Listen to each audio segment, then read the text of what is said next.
Lihim ni VNC hindi alam ng karamihan, Kalingap Edo ang natamaan. Yan ay sama-sama nating tutukan mamaya mga Kalingap. Pero bago ang lahat, maligayang pagbabalik sa aking YouTube channel Reacts TV Official. At kung nagustuhan niyo po ang ganitong klaseng reaction video, paki-like at subscribe naman po para lagi kayong updated sa susunod kong mga uploads. At maraming salamat po sa walang sawang pagmamahal at suporta kay Kuya Val Santos Matubang at Idol Kalingap Rab. Paalala, panoorin at tapusin ang kabuuhang video na ito para malaman mo kung ano ang nilalaman nito bago mag-comment. Ngayon balik tayo sa topic. EDSI serye ang inaabangan ng lahat, lalo na sa ating mga magigiting na OFW, at sa lahat ng Kalingap EDSI Global supporters. Sa hindi po nakakaalam, noong part 1 hanggang part 4 wala pang love team noon si VNC, hindi pa dumating si Idol Ed sa kanyang buhay.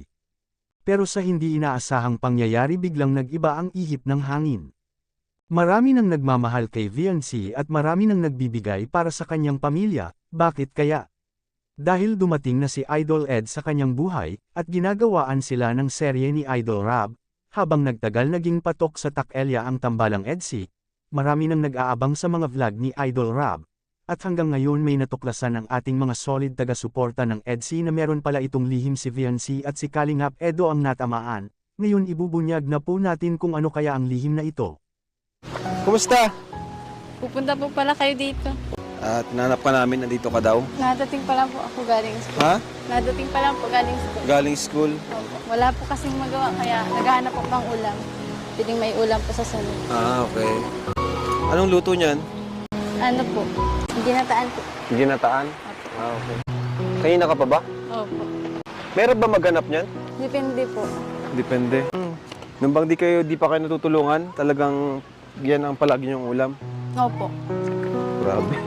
Anong masasabi nyo dito mga Kalingap? Ito ay isang reaction video lamang, kaya pwede po tayo mag-comment sa ibaba mga Kalingap sa comment section. At lagi ko rin itong babalik-balikan na lagi po nating suportahan si Idol Kalingap Rab sa kanyang mga vlog, dahil dito kinukuha ang mga gastusin, tulad ng pabahay, mga allowances sa mga beneficiaries at mga sahod sa ating mga K-boys. Hanggang dito lang po muna ang Kalingap Reacts TV official update ngayong araw mga Kalingap. Huwag kalimutang mag-like at subscribe at i-on ang notification bell for more updates. Maraming salamat po, mabuhay tayong lahat. God bless us all.